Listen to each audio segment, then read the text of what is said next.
Bismillahirrahmanirrahim. Yang terhormat Manajer Kurikulum Sekolah Albana Ibu RH Ervina Suhartati. Yang kami hormati Kepala SMP Albana Ibu Saripati SPT MPD. Yang kami hormati Ketua Komite SMP Albana Ibu Eka Zuli Rahmawati. Yang kami hormati perwakilan orang tua siswa Ibu Eni Pujiastuti. Yang kami hormati perwakilan tokoh masyarakat Bapak Winardi selaku Ketua Umum DKM Musola Mandala Darussalam. Yang kami hormati Bapak Ibu Guru SMP Albana dan yang kami banggakan siswa-siswi SMP Albana. Assalamualaikum warahmatullahi wabarakatuh. Waalaikumsalam warahmatullahi wabarakatuh. Puji syukur kepada Allah Subhanahu wa Ta'ala yang telah memberikan rahmatnya sehingga kita bisa berkumpul pada hari ini dalam keadaan sehat walafiat, tidak kurang suatu apapun. Serta salawat serta salam tidak lupa kita curahkan kepada junjungan Nabi Muhammad kita, Nabi Muhammad SAW yang telah membawa kita dari jalan kegelapan menuju jalan terang benderang sampai saat ini. Bapak Ibu Guru dan tamu undangan sekalian, sebelumnya terima kasih atas kehadiran dan keruangan waktunya untuk dapat menghadiri agenda diskusi pemetaan aset SMP Albana Denpasar sebagai salah satu tugas dari calon guru penggerak angkatan 9 yang saya ikuti. Harapannya di sini dengan diadakannya diskusi bertujuan nantinya kita akan menggali segala aset yang dimiliki oleh SMP Albana yang tentunya nanti dapat membantu kita untuk meningkatkan pendidikan di SMP Albana lebih baik lagi. Baik, sebelum kita mulai, kita awali dulu dengan membaca kalimat basmalah bersama-sama. Bismillahirrahmanirrahim. Saya izin sambil berdiri ya Bapak Ibu ya.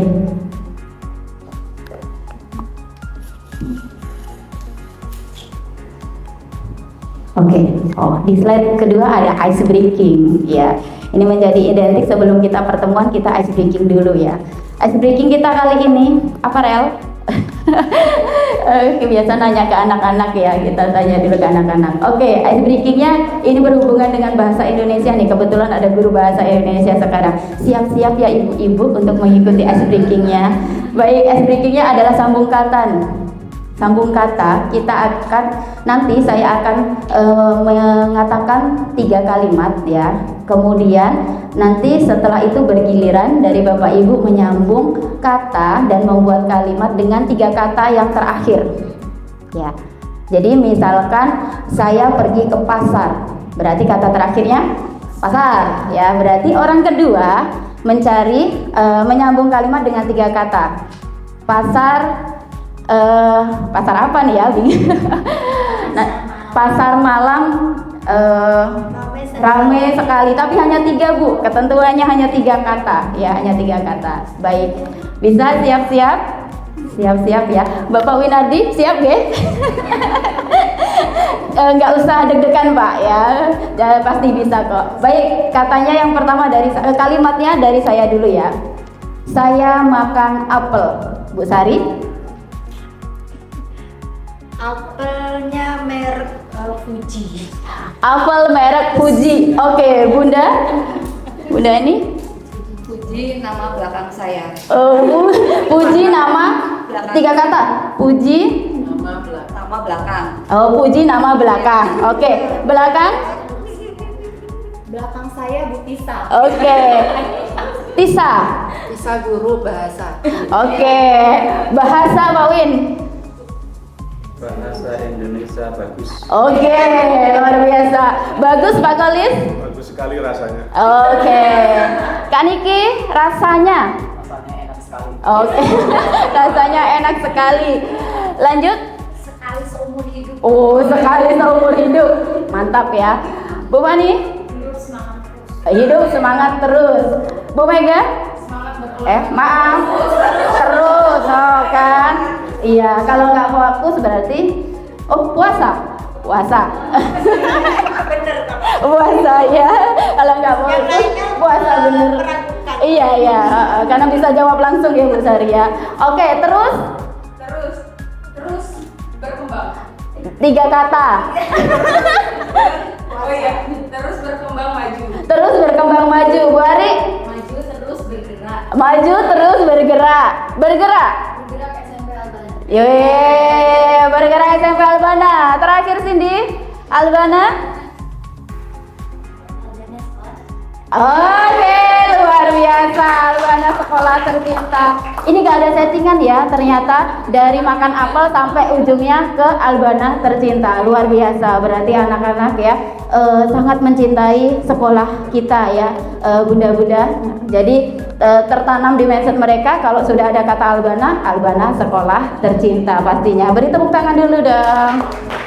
Baik, kita lanjutkan. Oke. Dari tujuan pertemuan ini, nanti CGP mengidentifikasi secara kolaboratif bersama warga sekolah lainnya tentang aset atau kekuatan atau sumber daya yang dimiliki sekolah. Ya, jadi nanti diharapkan di sini ketika sudah berhasil melakukan diskusi bersama dengan pihak lain selain CGP, nanti akan ditemukan, kita akan menggali semua aset-aset yang ada di sekolah SMP Albana. Agenda untuk pertemuan hari ini yang pertama ada pembukaan, kemudian pemaparan materi, diskusi, dan penutup. Jadi sekarang kita langsung ke pemaparan materi. Untuk materi kita bagi menjadi sekolah sebagai ekosistem yang pertama, kemudian pendekatan berbasis kekuatan dan berbasis aset. Yang ketiga, aset dalam komunitas. Kita masuk ke submateri yang pertama dulu, sekolah sebagai ekosistem. Nah, kalau kita bicara ekosistem, ya biasanya kita bertemu di mata pelajaran IPA, ya. Ekosistem itu apa sih? Gitu ya. Ekosistem merupakan sebuah tata interaksi antara makhluk hidup dari unsur yang tidak hidup dalam sebuah maupun unsur yang hidup dalam sebuah lingkungan. Jadi ada 2 komponen kalau kita bicara tentang ekosistem. Tidak hanya yang hidup saja, tetapi juga komponen yang tidak hidup. Jika diibaratkan sebuah ekosistem, ternyata sekolah itu juga bisa disebut sebagai ekosistem. Karena di dalamnya terdiri dari komponen ini Bapak Ibu. Faktor biotik, unsur yang hidup, dan abiotik, unsur yang tidak hidup ya dalam kesehariannya, sehingga di sekolah juga bisa disebut dengan ekosistem ya, atau ekosistem sekolah. Kedua unsur ini saling berinteraksi satu sama lainnya sehingga mampu menciptakan hubungan yang selaras dan harmonis. Nah, jadi dari kedua unsur tadi, biotik dan abiotik, apa saja sih yang termasuk unsur biotik di dalam sebuah sekolah serta abiotik di dalam sekolah? Ya, tentunya kalau biotik tadi kan dikatakan hidup ya, berarti komponen-komponennya hidup. Jadi yang dikatakan biotik di sini termasuknya adalah murid, kepala sekolah, guru, staf tenaga kependidikan, pengawas sekolah, orang tua, masyarakat sekitar sekolah, dinas terkait, pemerintahan daerah, itu termasuk dalam unsur biotiknya sekolah. Ya. Tapi mungkin ada banyak lagi selain ini hanya sebagai contoh saja, sebagai komponen biotiknya. Kemudian untuk komponen abiotiknya.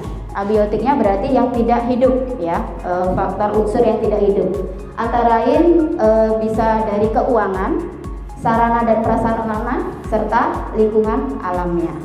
Nah, kedua ini, komponen ini yang selalu akan mengiringi kita dan melakukan kesinambungan sehingga proses kegiatan atau ekosistem di sekolah itu bisa berjalan. Begitu, geng?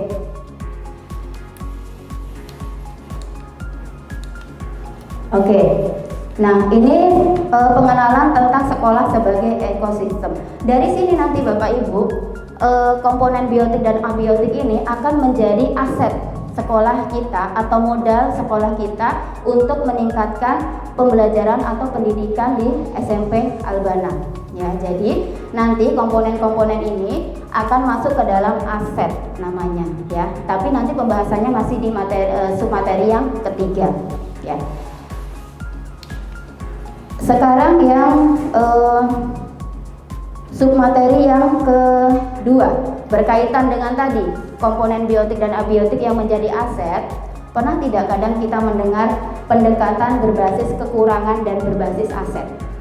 Ada yang pernah mendengar atau baru kali ini mendengar ya? Ternyata ada pendekatan loh yang kita itu melihat suatu masalah, kita berdasarkan apanya sih? Kekurangannya atau aset yang kita miliki? Nah, ini pemikirannya ada dua. Yang pertama, yang dikatakan pendekatan. Apa pendekatan? Cara pandang kita terhadap suatu masalah, ya, atau cara berpikir kita melihat sesuatu.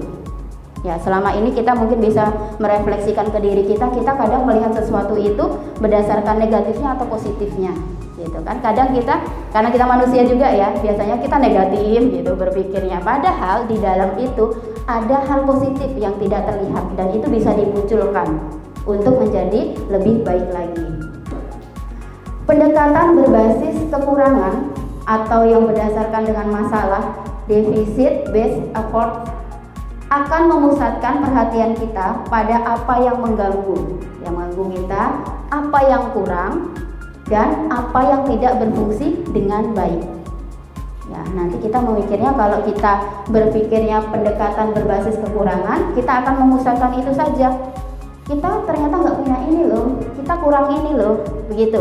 Kalau kita berpikirnya kepada kekurangan.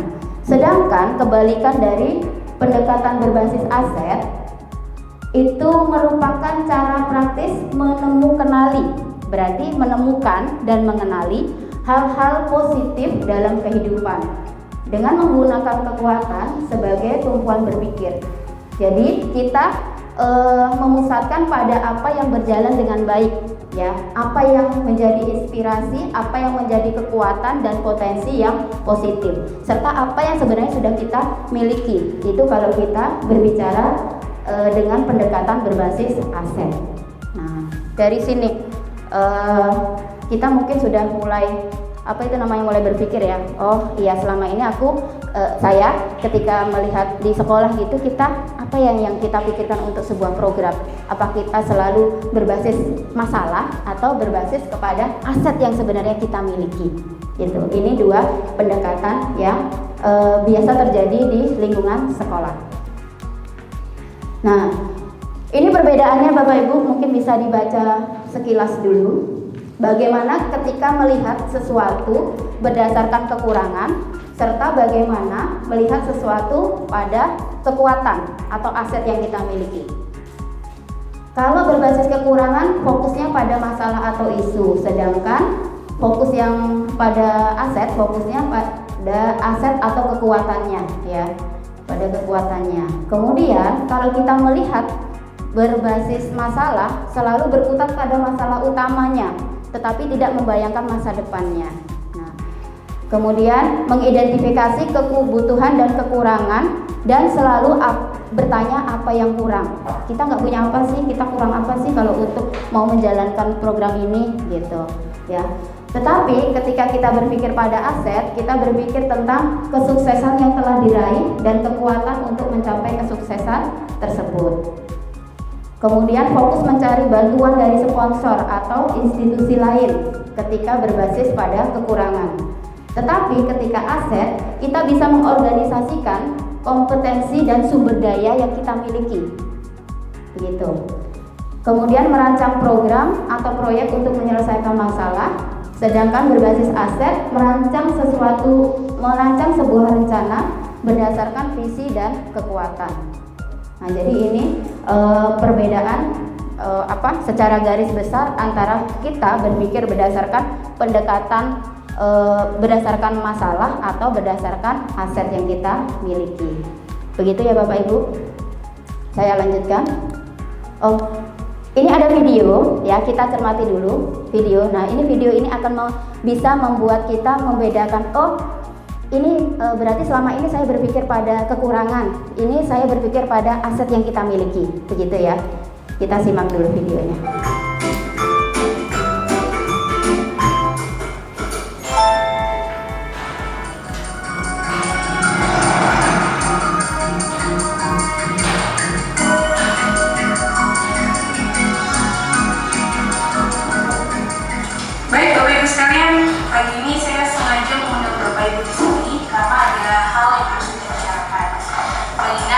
sebentar lagi kita akan melaksanakan acara perpisahan di sekolah.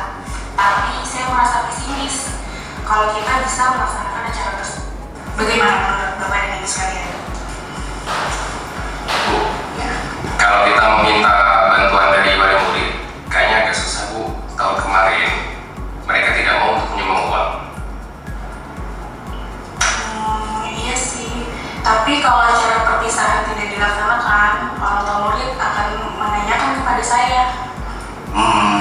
Kalau kita buat acara seadanya Bu, dengan barang-barang dan alat yang kita punya itu susah juga Bu. Minimal kita harus punya sound system, dan itu kita tidak punya. Terus kita harus sewa dan tidak ada dananya. Belum lagi nanti sewa panggung dan dekorasinya.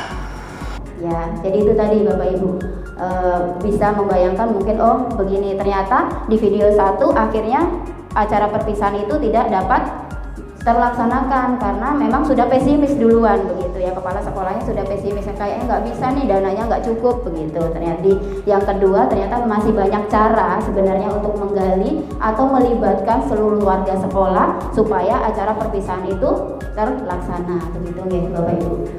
Nah, dari kerangka Green Enhance 2016 kita memetakan ada 7 aset yang dimiliki oleh sekolah Bapak Ibu.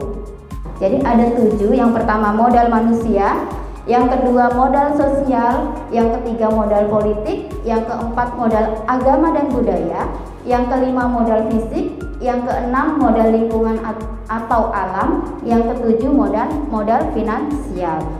Oke, yang pertama modal manusia. Nah, modal manusia ini adalah sumber daya manusia yang berkualitas.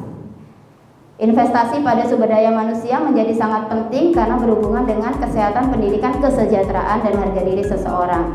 Kita akan menginventaris pengetahuan, kecerdasan, keterampilan yang dimiliki setiap warga dalam komunitas. Nah, nanti kita akan diskusi kira-kira keterampilan apa sih yang dimiliki oleh modal manusia di SMP Albana itu, begitu ya. Baik dari guru, dari kepala sekolah, dari staf TU, ya ternyata punya keterampilan-keterampilan yang selama ini mungkin belum terlihat. Kemudian bisa juga melihat kecakapan seseorang yang berhubungan dengan kemasyarakatan, itu modal manusia. Yang kedua modal sosial. Modal sosial dimaknai sebagai norma atau aturan yang mengikat warga masyarakat yang ada di dalamnya. Bukan itu saja, tetapi juga termasuk dalam trust atau kepercayaan dan jaringan atau networking. Ya, ini merupakan modal sosial antara unsur yang ada di dalam komunitas. Ya, modal sosial kita sebenarnya juga sudah ada ya, bagaimana hubungan kerjasama kita, kolaborasi dengan wali murid. Ya, kemudian kalau bicara tentang aturan atau yang mengikat, kita punya tata tertib sekolah, kesepakatan kelas, itu termasuk ke dalam modal sosial. Modal yang ketiga modal politik. Ya. Modal politik ini sebagai salah satu aset sekolah yang dapat digunakan untuk melahirkan kebijakan-kebijakan yang berorientasi pada peningkatan kualitas pembelajaran. Ya, jadi modal politik ini berkaitan dengan kebijakan-kebijakan, baik kebijakan di dalam maupun nanti kebijakan di luar atau kerjasama biasanya dengan instansi-instansi lain di sekolah. Oke, kalau tidak ada yang disampaikan lagi, kita akan ke sesi yang kedua Bapak Ibu, yaitu tentang pemetaan aset SMP Albana. Sekarang kita lebih spesifik di SMP Albana. Di SMP Albana ada modal manusianya, ini yang sudah saya kemarin sempat identifikasi, tapi ini mungkin masih banyak lagi yang belum. Ya, jadinya di sini kita akan berdiskusi bersama-sama. Yang pertama ada kepala sekolah dengan pendidikan terakhir S2. Ini merupakan modal manusia juga ya, dengan tingkat pendidikan yang sudah S2 menjadi nilai plus untuk sekolah kita. Kemudian guru dengan pendidikan S1 semua ya Bu Sari ya? S1 dan sebagian sudah sertifikasi. Kemudian kalau untuk guru pendidikan S2 di sini saya tulis 1 Pak Polis. Pak Re, ya, yang gurunya ada, yang S2-nya sebanyak 1 orang. Kemudian kalau ini CGP, masih CGP ya, jadi masih saya tuliskan 1 dulu. Kemudian tenaga kependidikan dari TU, bendahara, sarpra, petugas perpus ini sudah memadai. Memadai di sini berarti sesuai dengan kualifikasi pendidikannya. Begitu ya Bu Sari ya. Kemudian pengawas sekolah yang aktif berkomunikasi dengan sekolah, serta ini murid nih tentu saja dengan banyaknya murid, sekitar berapa murid? Kita 300-an murid ya. Pastinya berapa Pak Kolis? 318 murid, tentunya memiliki perbedaan ya dari bakat maupun minatnya.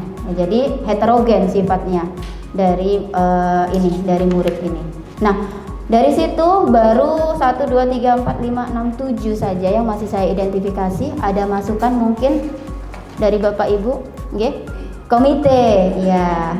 Komite, aset juga di manusia ya. Benar. Komite yang siap membantu ya. Membantu berjalannya pembelajaran. Oke. Komite. Oke, pengurus OSIS ya Rel ya. Pengurus OSIS juga menjadi modal manusia yang dimiliki SMP Albana menunjang kegiatan yang ada di sekolah. Ada lagi? Bu Hani?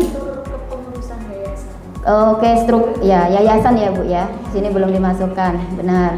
Tanpa yayasan kita bukan apa-apa gitu ya. Tanpa yayasan kita bukan apa-apa nih Bu Ervin. Dari yayasan yang menjadi stakeholdernya. Berarti masuk ke apa Bu itu? Kepegawaian. Iya. Tendik ya. Masuk ke tendik ya.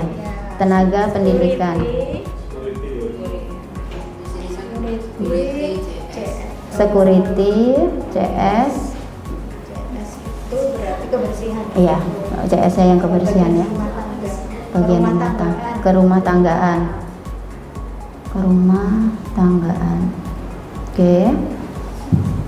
Kemudian ada lagi yang menjadi kita punya modal manusia apa lagi nih ya kira-kira nih yang belum tersebutkan di sini.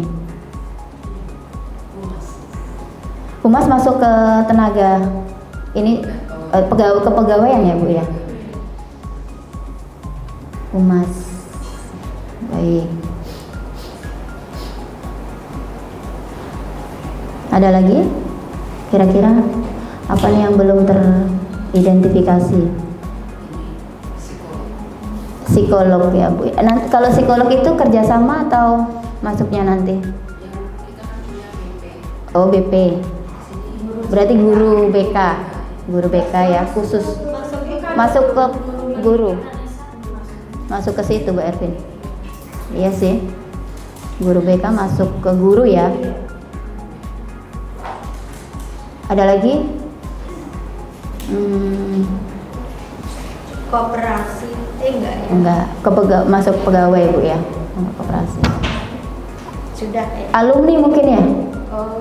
Alumni juga menjadi aset kita ya. Setuju ya? Alumni itu juga modal manusia yang bisa kita inikan sumber belajar untuk di kerjasama juga ya di alumni. Oke, baik.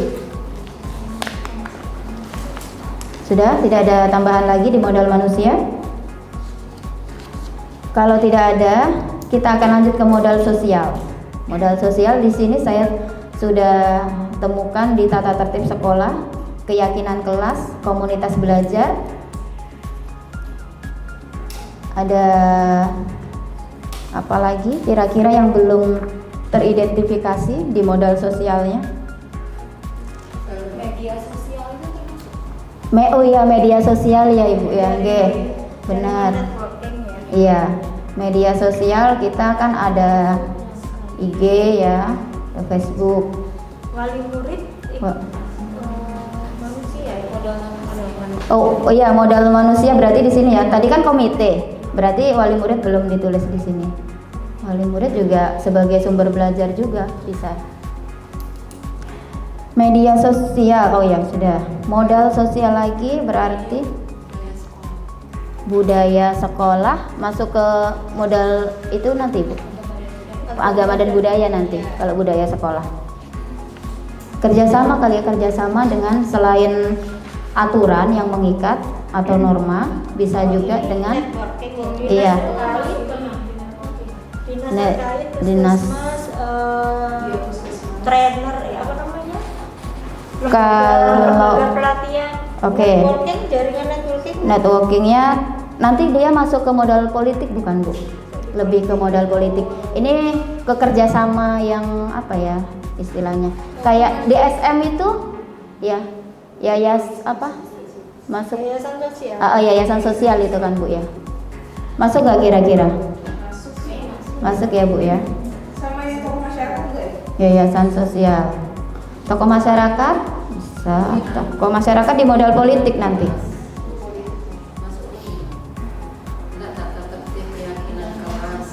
Masuknya di modal sosial karena kan sebagai norma dan aturan yang mengikat. Yang apa? Value,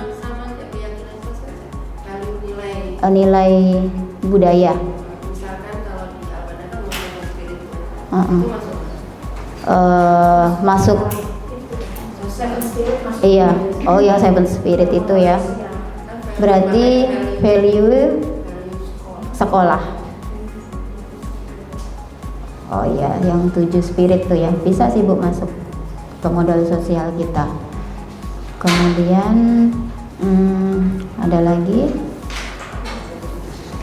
yayasan sosial tadi ya, DSM. Kemudian komunitas belajar kita, KKG, bisa juga ya KKG masuk. Oke, ada tambahan? Modal sosial.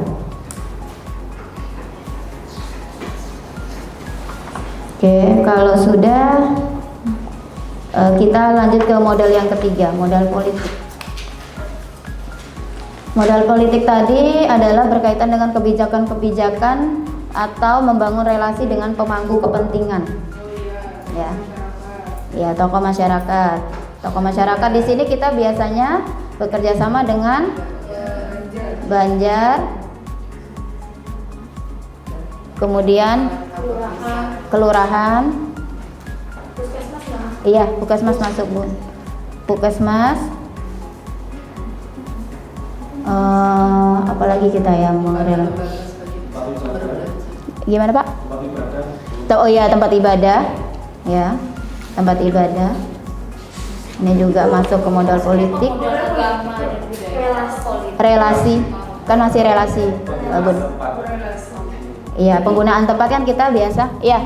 Kira-kira kalau visi misi masuk ke modal sosial nggak? Visi misi sekolah tadi sudah masuk ke value tadi. Sudah masuk di sana. Tempat ibadah, kerjasama dengan tempat ibadah, relasi dengan lembaga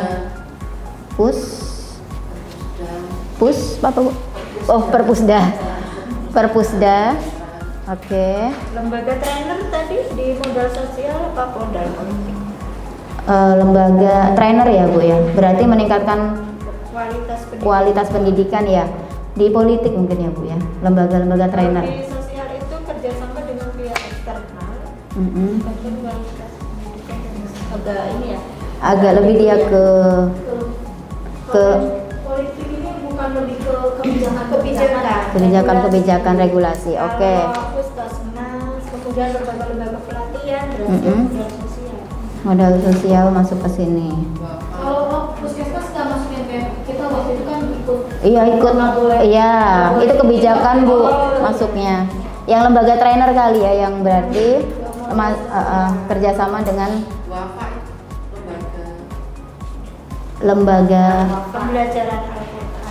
lembaga pembelajaran Al-Quran. Oke. Kemudian yang tadi modal politik masih banyak lagi ya.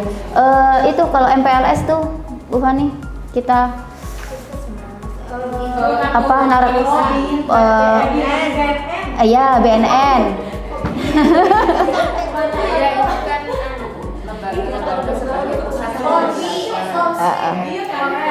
Oke. Kita ke modal yang keempat, ada modal agama dan budaya. Di sini saya identifikasi 3S. Kemudian senyum sapa salam, mengucapkan salam saat masuk kelas, doa dan almat surat pagi. Kalau kita agama tentunya banyak nih ya. Kalau di sholat berjamaah, sedekah, pembelajaran Al-Quran, sedekah infak, musola di lingkungan sekitar. Gimana Bu musola? Masjid atau musola di lingkungan sekitar. Oke. Karena di sini kan Iya. termasuk kelembagaan dan tokoh-tokoh penting. Oke. Masjid dan musola sekitar, tokoh agama,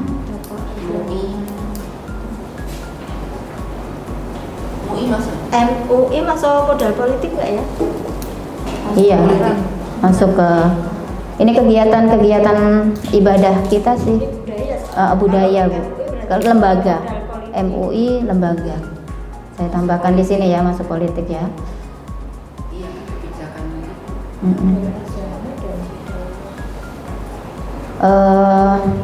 Duha, sholat ibadah itu ya berarti ya, ibadah program ibadah apa Bu Fani, program ibadah harian.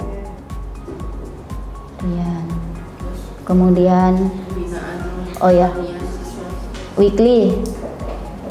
Apa sih? Bukan weekly ya. Pembinaan karakter muslim. Pembinaan karakter Islam siswa dan guru. Ada gurunya ya Bu ya. Kemudian kita lanjut ke yang 7, modal finansial ya.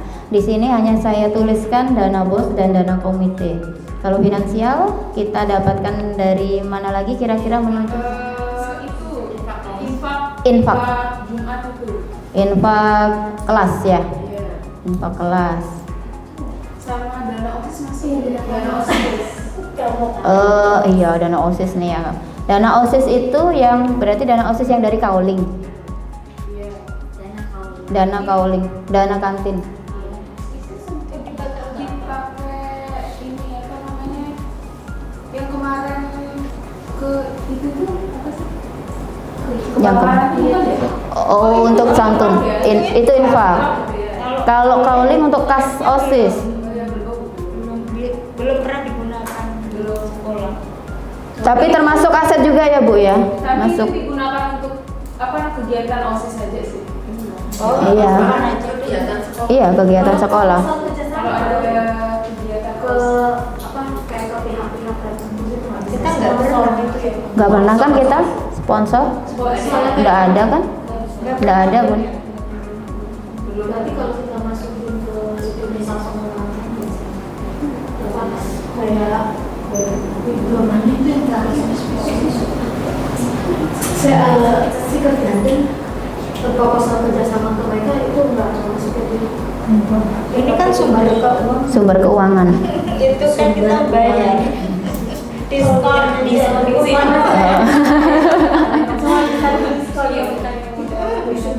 berarti ini dana OSIS masuk juga. Masuk dana kewirausahaan OSIS ya. Kewirausahaan. Infak iuran sukarela di kelas. Infak kelas. Kas kelas ada ya? Ada kas kelas ya? Kas kelas Ada. Ada kas kelas ya? nggak ada Bu. Ini masuk di yang dipakai untuk kepentingan. Kepentingan Ini kelas? OSIS. Kalau Oh. yang di kelas masing-masing mereka untuk diri mereka sendiri. Oh, itu nggak termasuk juga ya Bu ya? Menunjang ya kas Karena kelas. tidak dimanfaatkan untuk bersama-sama. Oke. Berarti dana komite. Dana bos, dana komite, infak kelas di Jumat, setiap Jumat ya. Kemudian dana kewirausahaan OSIS. Itu aja ya Bu ya. Nah, berarti kita masuk ke sesi agenda yang keempat setelah kita diskusi. Saya akan paparkan sebentar sedikit terkait hasil diskusi pemetaan aset dari SMP Albana. Ya, dari 7 modal aset yang pertama, modal manusia, tadi kepala sekolah dengan pendidikan terakhir S2. Oh ya, Bu Sari yang sebagai narasumber nasional termasuk juga kan? Dibawa kemana? Di manusia, Bu. Iya benar. Iya, menjadi narasumber nasional ya. Saya cantumkan di sini ya. Enggak narasumber. Itu hanya narasumber berbagi praktek baik. Narasumber, iya. Tapi kan itu sebuah kompetensi juga, Bu. Narsum berbagi praktek baik. Oke, guru pendidikan S1 dan sebagian sudah sertifikasi, guru pendidikan S2 sebanyak 1 orang, CGP sebanyak 1 orang, tenaga kependidikan, pengawas sekolah, murid-murid yang heterogen, komite, pengurus OSIS, yayasan, tendik, alumni dan wali murid. Ini menjadi modal manusia di SMP Albana. Misalkan ada lagi yang belum tertulis di sini, nanti minta tolong mungkin diinfokan. Nanti kita akan kita akan catat juga sebagai hasil diskusi. Karena kan mungkin karena keterbatasan waktu ya, kita tidak bisa menggali semuanya. Jadi sebagai masukan dan saran nanti saya tunggu untuk melengkapi dari pemetaan aset ini. Begitu. Kemudian dari ini nanti saya akan rangkum. Nah, nanti notulennya juga saya akan serahkan ke Bu Sari. Bu Sari selain sebagai lampiran tugas saya, nanti saya akan buatkan notulen pertemuan hari ini. Begitu. Ada tambahan dari Bapak Ibu semuanya? Dari anak-anak? Tidak ada? Tidak ada. Ya. Jadi terima kasih ya atas kehadirannya hari ini, saya ucapkan lagi di momen puasa-puasa. Jadi mencuri waktunya untuk mendiskusikan, walaupun puasa tetap berjalan lancar diskusinya, termunculkan ide-ide ya, gagasan-gagasan yang tentunya nanti masukan dari seluruh Bapak Ibu, kemudian juga anak-anak semua, ini akan sangat bermanfaat sekali untuk pemetaan aset kita. Dan semoga dari kegiatan ini memberikan manfaat pengembangan sekolah supaya bisa menjadikan pendidikan di SMP Albana lebih meningkat lagi, begitu ya. Baik, mungkin itu saja yang bisa saya sampaikan dan kita bisa diskusikan hari ini. Kemudian kita tutup jika tidak ada pertanyaan atau tambahan dan masukan. Bisa kita tutup Bapak Ibu? Oke, baik. Kita tutup dengan membaca hamdalah. Alhamdulillahirabbil alamin dan doa kafaratul majelis. Subhanakallahumma wa bihamdika asyhadu an la ilaha illa anta astaghfiruka wa atubu ilaik. Sekian dari saya, kurang lebihnya mohon maaf. Ayo bergerak, tergerak, menggerakkan. Ayo belajar, berbagi, memotivasi, dan menginspirasi. Salam dan bahagia. Sekian dari saya. Wassalamualaikum warahmatullahi wabarakatuh.